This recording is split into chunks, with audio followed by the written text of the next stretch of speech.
사랑의 하나님, 은혜는 지혜로운 자에게 임하는 줄로 믿습니다.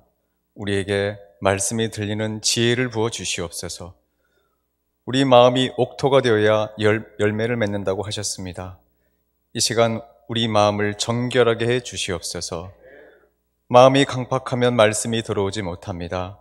성령 하나님, 이 시간 우리의 마음을 열어주셔서 하나님의 음성을 듣고 순종하게 해 주시옵소서. 우리를 죄에서 속량하신 하나님의 외아들 예수님의 이름으로 기도합니다. 아멘.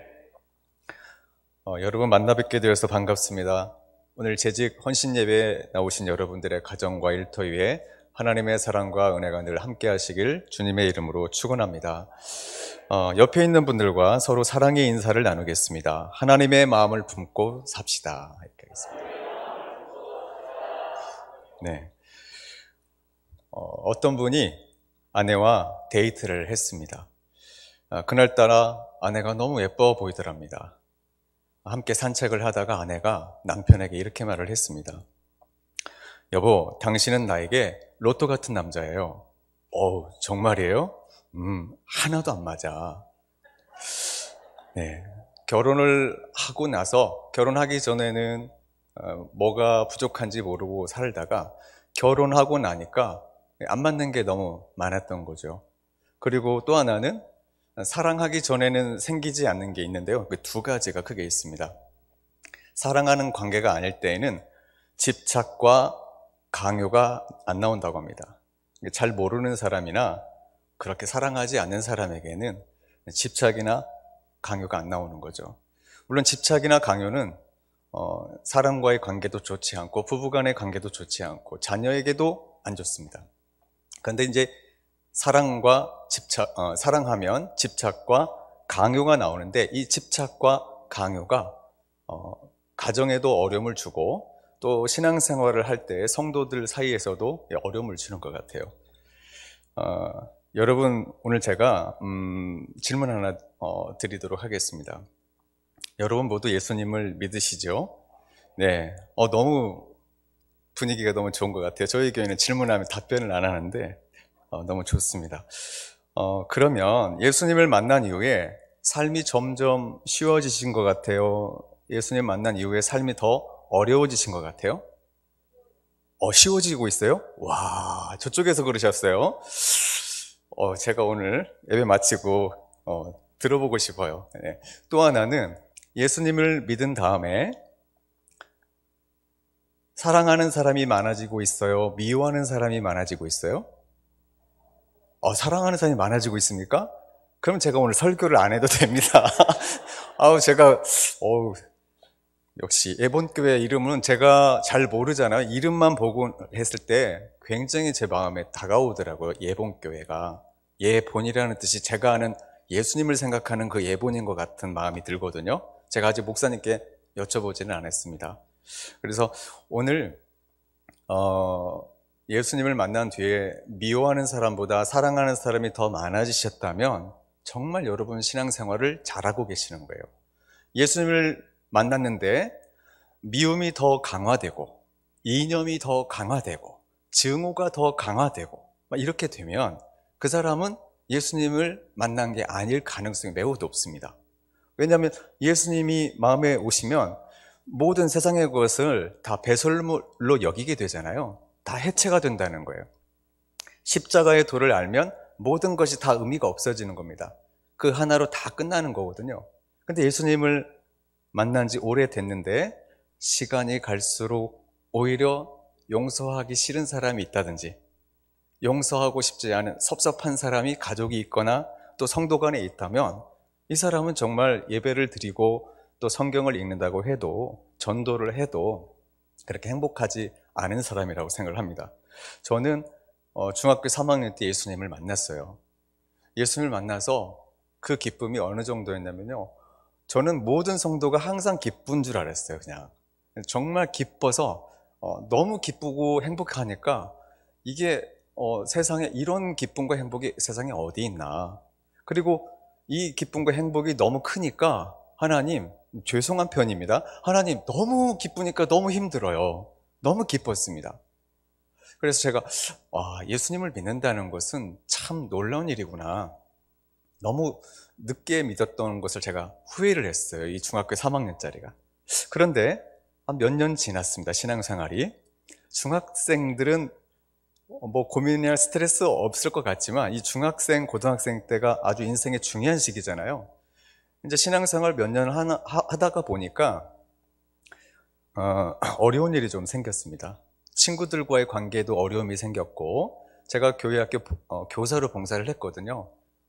근데 고등학생인데 전도사님 역할을 했어요. 주일날 아동부 설교도 하고 구역예배 인도도 하고, 동네 7개 동네에 더 이상 전도할 사람이 없을 만큼 전도를 2명 빼고, 천주교 신자 빼고 다 전도를 한 거거든요. 그러니까 열심으로나 헌신으로 보거나 직분을 받은 걸로 보면 여전히 기쁘긴 한데, 신앙생활을 하면서 같이 친구들끼리 이제 중직자 아닌 중직자가 된 거예요. 생각해 보세요.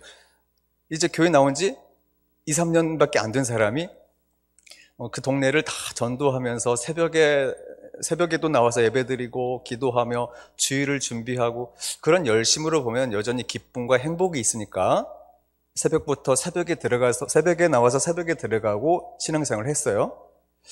그럼에도 불구하고 신앙생활에 어려움이 있었다는 거예요. 그래서 저는 이제 왜 이렇게 어려움이 있는지 제가 몰랐습니다. 왜냐하면 제가 나름 교회 건축하는데도, 저도 그랬지만 그 당시 제 친구들, 청소년들이 교회 건축에 장년들보다 더 많이 했다고 할까요? 청소년이 돈이 어디 있어서 하느냐? 보리도 벼고 뭐 미꾸라지도 잡고 막 열심히 하는 겁니다. 이렇게. 그런 것을 보면 여전히 기쁨은 있어요. 그런데 기쁨과 함께 친구들과의 관계에서 신앙생활을 하면서 이제 교회 학교를 섬기면서 찬양대를 섬기면서 어려움이 생기기 시작했다는 겁니다. 그래서 제가 왜 이렇게 어려운지 제가 몰랐어요, 그때는. 그래서 오늘 그 어려운 부분을 왜 어려웠는지 여러분들에게 소개하려고 합니다. 여러분, 질문 하나 드릴게요. 여러분은 신앙생활의 기준이 무엇이라고 생각하십니까? 신앙생활을 할 때 무엇을 기준으로 생각하고 무엇을 기준으로 섬기고 봉사하며 여러분 예배하며 기도하며 살아가십니까? 어떻게 해야 될까요? 다양한 의견이 있을 수가 있어요. 예를 들어서 신앙생활할 때 가장 중요한 게 예배 있잖아요. 예배라고 하시는 분, 전도라고 하시는 분, 봉사, 기도, 순종, 큐티 하시는 분, 큐티, 여러 가지 이렇게 신앙생활의 중요한 영역, 신앙생활의 요소에 대해서 이렇게 말씀을 하실 수 있다고 생각을 합니다. 저는 그 중에 중학교 3학년 시절에는요, 이제 고등학생이 되어서 아동부를 섬길 때에는 처음에 믿음을 가지고 예수님을 만났고 믿음으로 제가 천국을 갔기 때문에 믿음이 가장 중요하다고 여겼어요. 저는 이 믿음이 가장 중요하다고 생각하는 이 생각이 잘못됐다고 한 번도 생각을 해본 적이 없습니다. 그러면서 열심히 믿음이 있어야 교회학교 봉사도 하고, 믿음이 있어야 전도도 하고, 믿음이 있어야 예배도 드리니까 저는 믿음이 있는 사람들을 모집해서 교사로 세우고 함께 전도도 나가고, 그래서 실제로 많은 열매를 거뒀어요. 동네에 그 7개 큰 마을에 더 이상 전도할 사람이 없었다니까요. 그래서 그런데 믿음을 제일로 중요하게 여기며 살아왔던 제가, 제 마음의 한 구석에는 여전히 기쁨과 이 평안도 있었지만 제 마음에 두려움도 있고 갈등과 번민과 고민도 있다는 거죠. 저녁에 1시, 2시까지 못 잘 때도 있었던 것 같아요. 이 청소년 시기의 고민이 아니라 신앙생활의 고민을 하는 거예요, 이제는요. 그러면서 제가 왜 이렇게 내가 힘든지 몰랐거든요, 그래서 제가 어느 날 성경을 읽었어요. 성경을 읽어보니까 믿음보다 더 중요한 게 있더라는 거예요, 믿음보다. 저는 아주 큰 충격을 받았습니다. 고린도전서 13장 13절입니다. 그런즉 믿음, 소망, 사랑, 이 세 가지는 항상 있을 것인데 그 중에 제일은 사랑이라. 아멘. 방금 아멘 하신 분이 계시죠? 정말 아멘이세요? 정말 대단하신 것 같아요. 믿음, 소망, 사랑, 그 중에 으뜸이 사랑이라고 오늘 본문에서 하나님이 말씀해 주십니다. 아니, 세상에, 이건 제 기준입니다. 아니, 세상에 믿음보다 더 중요한 게 왜 사랑이야? 저는 질문을 했어요. 성도님들은 너무 순수하게 그냥 아멘으로 받아들이셨는데 저에게는 이게 이해가 안 되는 거예요. 아니, 사랑을 가지고 어떻게 제일 중요하다고 하시지? 아니, 사랑은 필요하지만 사랑한다고 천국 가는 건 아니잖아. 하나님, 그러면 사랑하면 다 천국 갑니까? 저는 이런 질문을 한 거예요. 아니, 소망은 그렇다 치고 믿음보다 더 중요한 게 사랑이다. 저는 이게 만약에 성경에서 읽지 않았고 성도님에게나 제 신앙의 선배들에게, 동네 선배들에게 이 말씀을 들었다면 잘못됐다고 가르쳤을 사람입니다. 이 세상에서 제일 중요한 거는 믿음이다. 믿음으로 하나님의 나라에 들어가는 거다. 그러니까 일단 하나님 나라 들어가지 않고 사는 것은 문제가 있다. 하나님 나라 안에 들어가기 위해서 믿음보다 더 중요하다고 말을 하면 이건 말이 안 되는 거다고 생각을 했던 거예요. 그리고 저는 항상 사람을 볼 때 중학생이나 고등학생의 생각을 한번 생각해 보세요. 사람을 볼 때 아주 기도를 뜨겁게 하고 전도도 많이 하고 막 그런 사람을 좀 좋아했어요. 제가 이 어린 나이인데 믿음을 기준으로 사람들을 이렇게 보면서 저 사람은 참 믿음이 좋다. 내년에 같이 일하자고 그래야 되겠다. 한편으로는 기특하지 않아요? 중고등학생이? 한편으로는 그게 얼마나 저에게 힘든 일인지 몰랐다는 거예요. 그러면서 저는 이제 너무 정말 이해할 수 없는 말씀이면서 사랑이 중요하구나. 사랑이 중요하다는 그 말씀으로 제 신앙을 점검해 보니까 제 신앙에 문제가 있더라고요. 제 신앙에.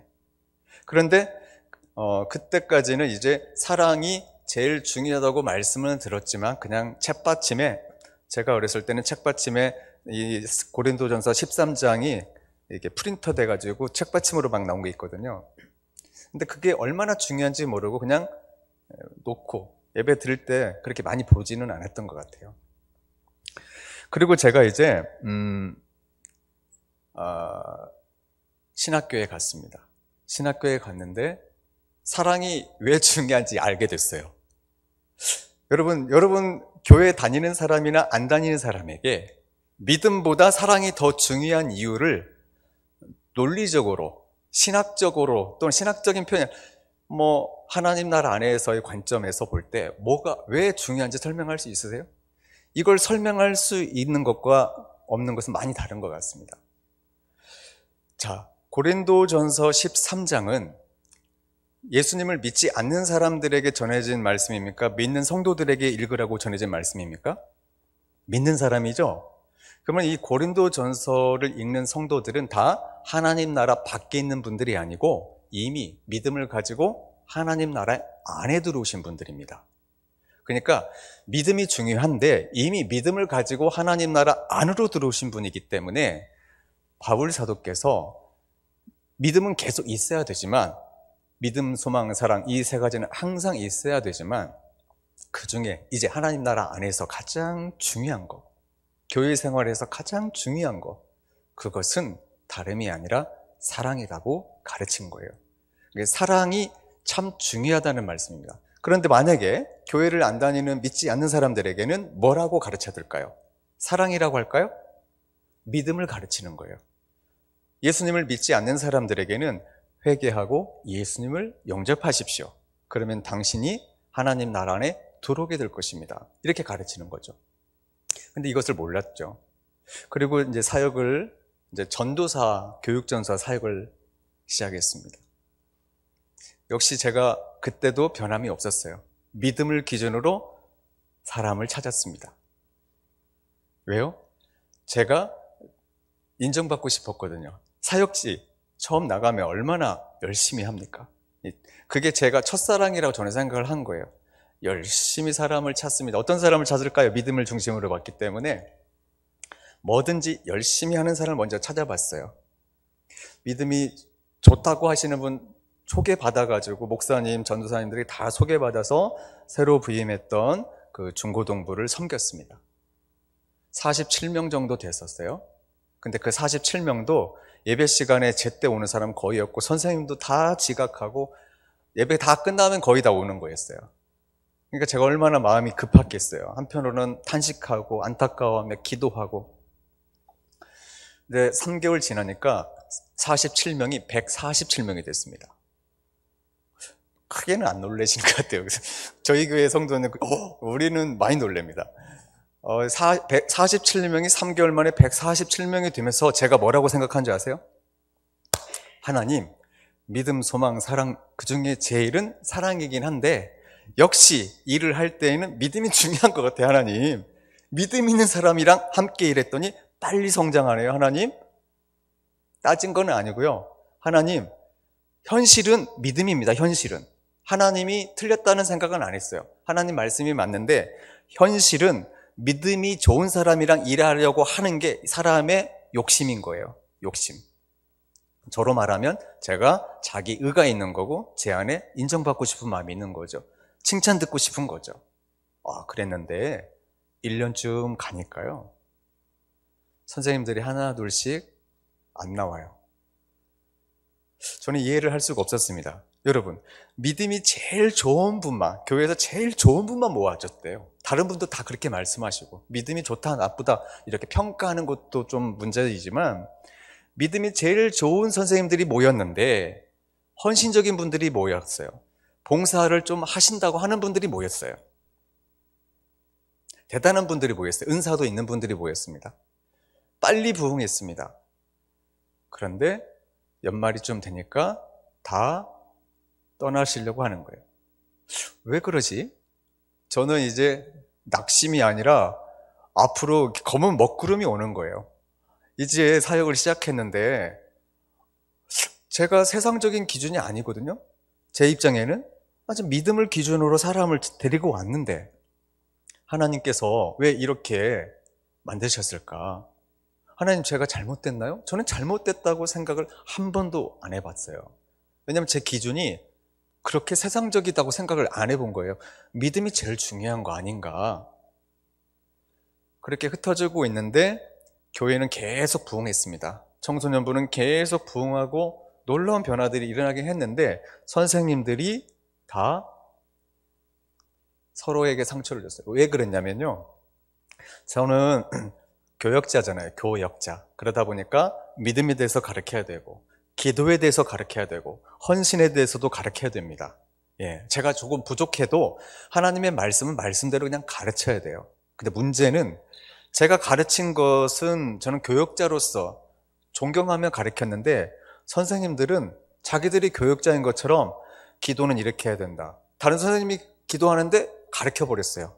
여러분 기도 마치고 나서 기도를 가르치면 기분이 좋을까요? 안 좋을까요? 아무리 맞는 말이라도 상처가 되는 거예요. 그리고 또 큐티를 열심히 하시는 성도님은 큐티도 안 해가지고 어떻게 교사를 하냐요? 그래서 큐티 혼자 하시는 거고 그거 왜 자랑하십니까? 아니, 자랑이 아니에요. 어린 영혼들 가르치려면 큐티 해야죠. 아니, 선생님 그렇게 생각하시면 안 되죠. 함께 있는 것이고 그거는 지금 그 성도님이 다른 분을 가르치는 한 수 위라고 생각해서 가르쳐버리는 것이 됩니다. 전도사가 나이가 어리다고 그렇게 하시면 안 되고 같이 갑시다.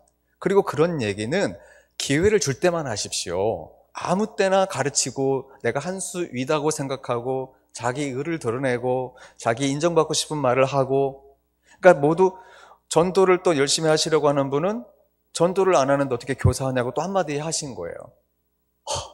좋은 말이죠. 전도하면 좋죠. 근데 그것을 누가 하느냐가 중요합니다. 그거를 선생님이 기회를 안 줬는데 자기가 할 자리가 아닌데 했다는 거예요. 그러니까 전도를 못 하시는 분은 기죽어요. 찬양 인도를 또 잘 하시는 분이 있는데 자기가 시키는 대로 안 했다고 찬양도 누가 마음에 안 든다고 안 나와요 또.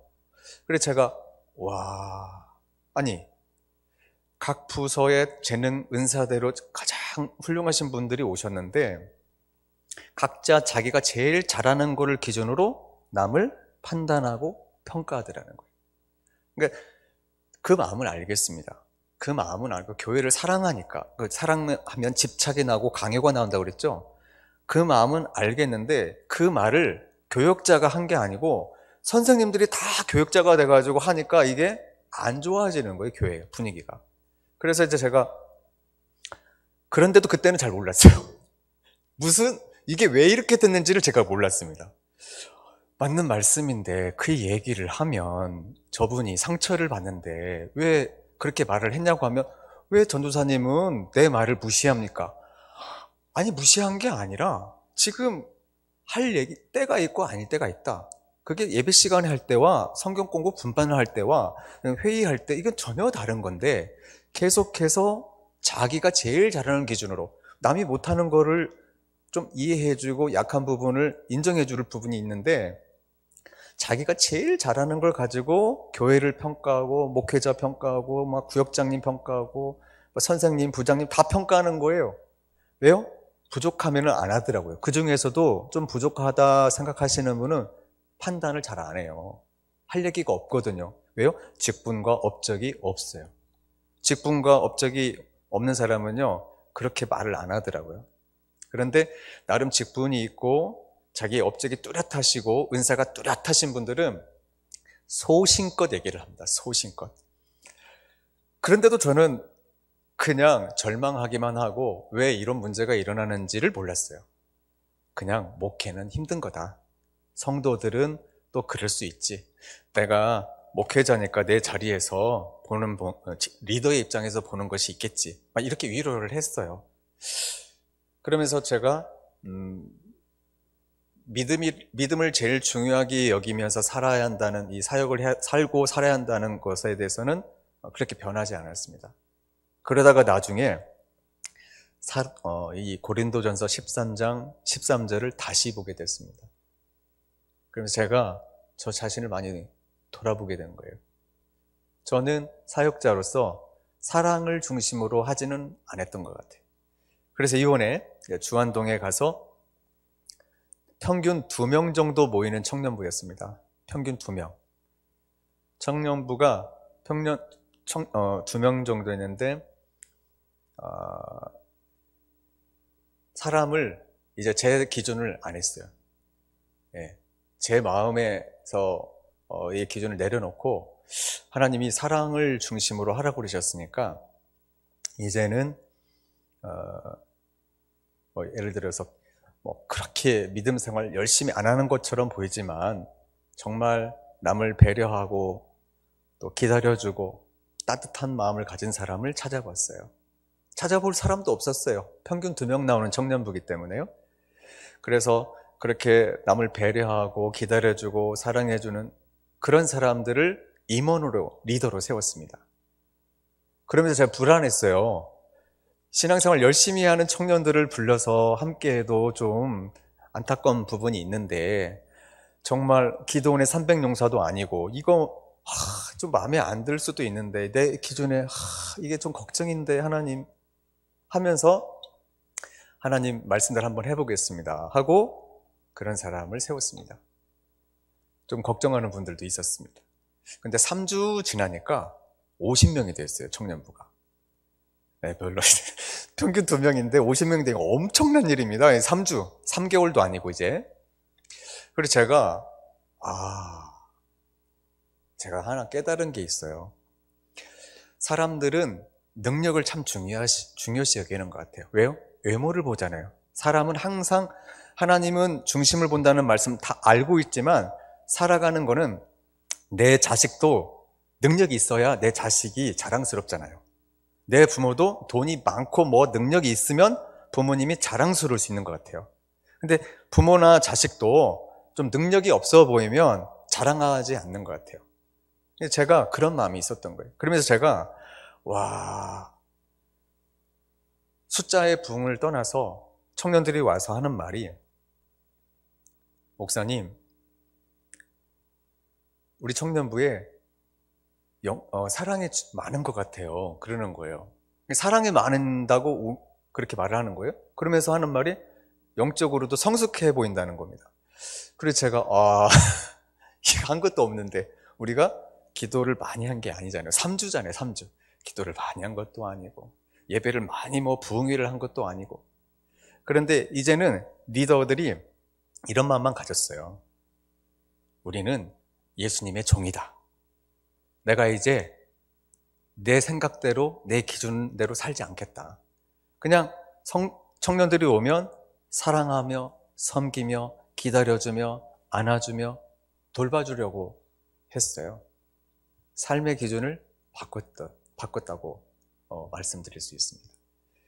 그래서 이 청년들을 보면서 제가 너무 기뻤습니다.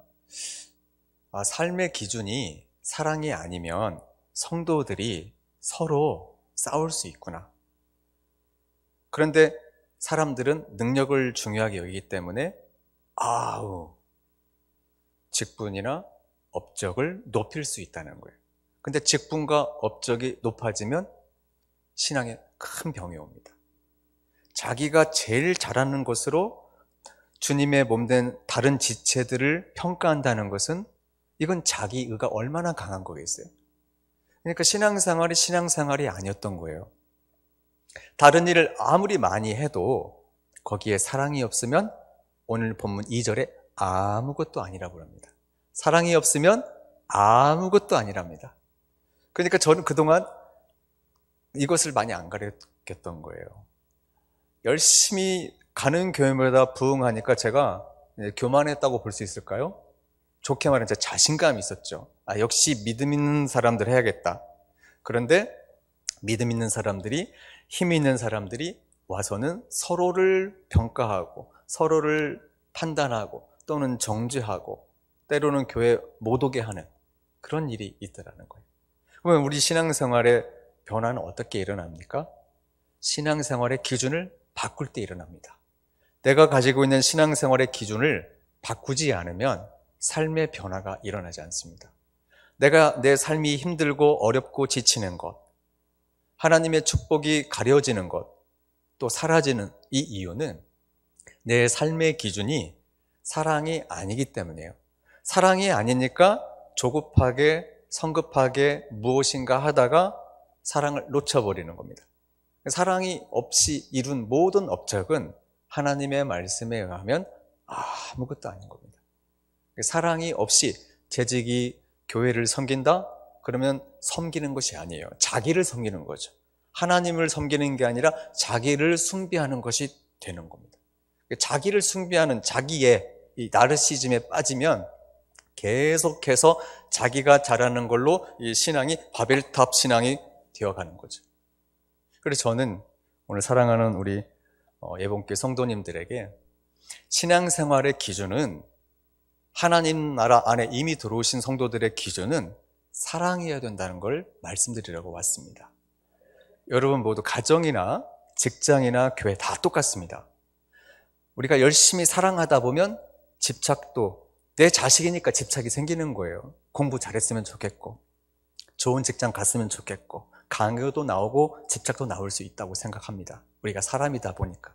다만 이 사랑하면서 집착과 강요가 나오지만 이것이 사랑으로 다시 승화되지 않고서는 가정도 문제가 일어나고 일터에도 문제가 일어나고 교회는 더 심각해지는 거예요.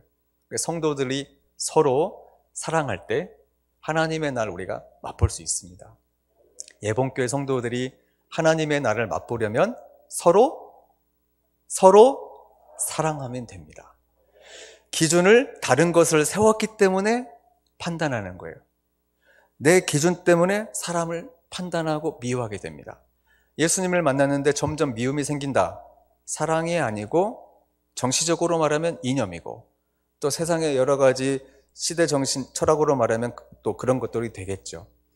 재물이 기준인 사람은 돈이 있고 없고, 능력이 기준인 사람은 그 사람의 스펙이 뭔지 능력이 뭔지를 보고 평가를 하겠죠.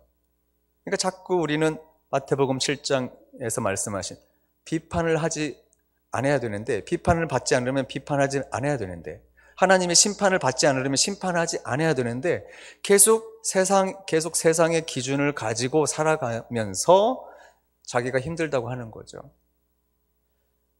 하나님께서는 여러분들에게 다른 거 이제 원치 않으시는 거예요.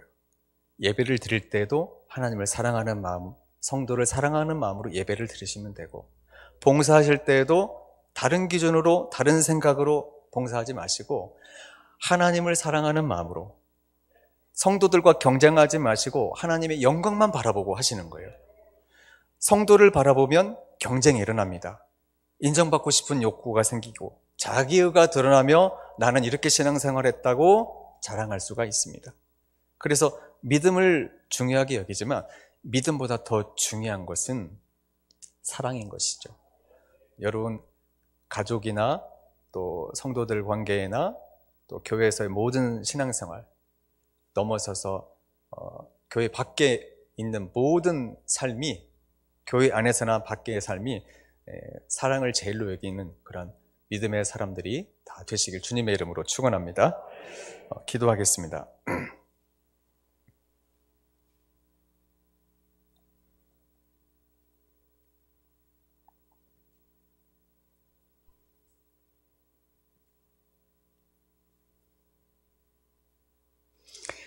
두 가지 놓고 기도하겠습니다.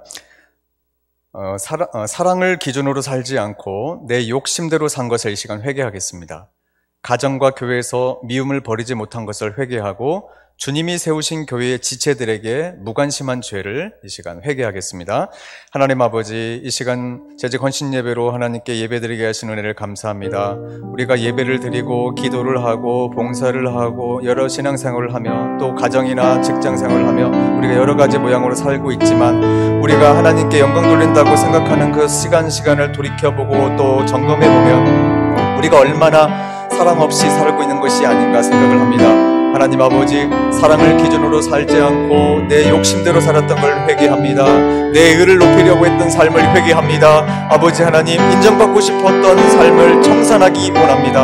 아버지 하나님, 인도해 주시고 가정과 교회에서 미움을 버리게 해 주시옵소서. 내 안에 있는 미움과 증오와 섭섭한 마음과 아픔과 상처들을 다 예수님의 이름으로 치유해 주시고 참으로 회개하며 하나님의 나라에 들어오기 원합니다. 아직 회개하지 않고 하나님 나라에 들어와서 방황하는 사람이 없도록 도와주시고, 예수님을 통하여 하나님 나라에 들어왔다면, 예수님을 믿음으로 하나님 나라에 들어왔다면 이제 진실로 회개하며 살아가는 우리의 삶의 모습이 나타나게 하시고, 주님이 세우신 우리 예본교회 모든 지체들에게 아버지 하나님의 은혜와 사랑을 부어주셔서 사랑으로 대하게 하시고, 이웃을 증오와 미움이 아니라 다툼이나 허영이 아니라 분쟁이 아니라 하나님의 사랑으로, 하나님의 섬김의 그 섬김의 정신으로 우리가 살 수 있도록 인도하시고, 모든 성도들이 연약한 성도를 돌보게 하시고, 마음이 약한, 믿음이 약한 성도들을 불쌍히 여기며 섬길 수 있도록 도와주시고, 고집을 피우지 않게 하시고, 높아지려는 마음 버리게 하시고,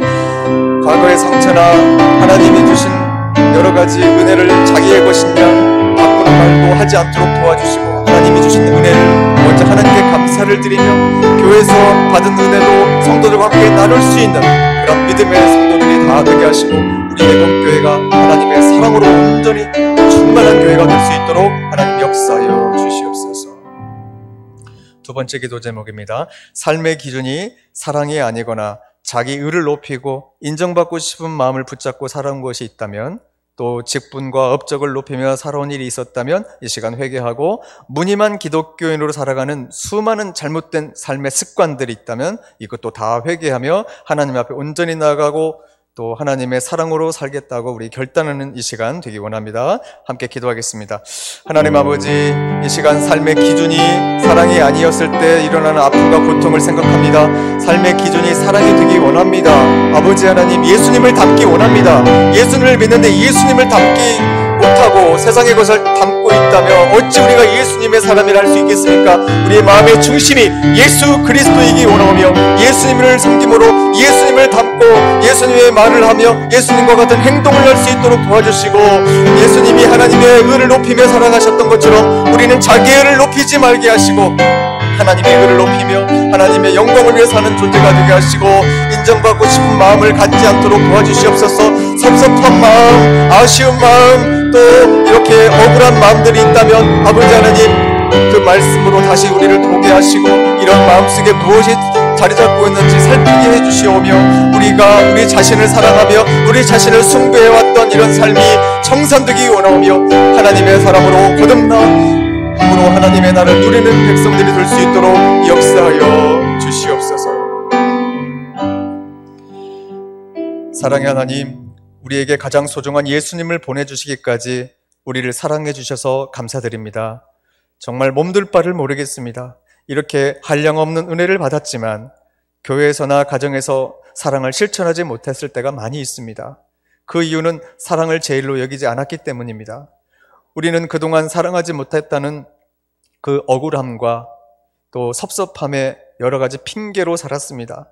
섭섭함과 억울함과 이런 것들이 우리 안에 계속 남아있어서 계속 사랑할 기회를 많이 주셨음에도 불구하고 사랑을 실천하지 못하고 미루며 변명할 때가 많이 있었습니다. 남이 안 보이면 뒤에서 험담을 하고 하나님의 말씀보다는 내 생각대로 내 기준대로 생각 없이 살고 있을 때가 참 많이 있었습니다. 그런데 그 때문에 내 몸과 영혼이 병들었습니다. 내 몸이 지치고 영혼도 깊은 수렁에 빠질 때가 있었습니다.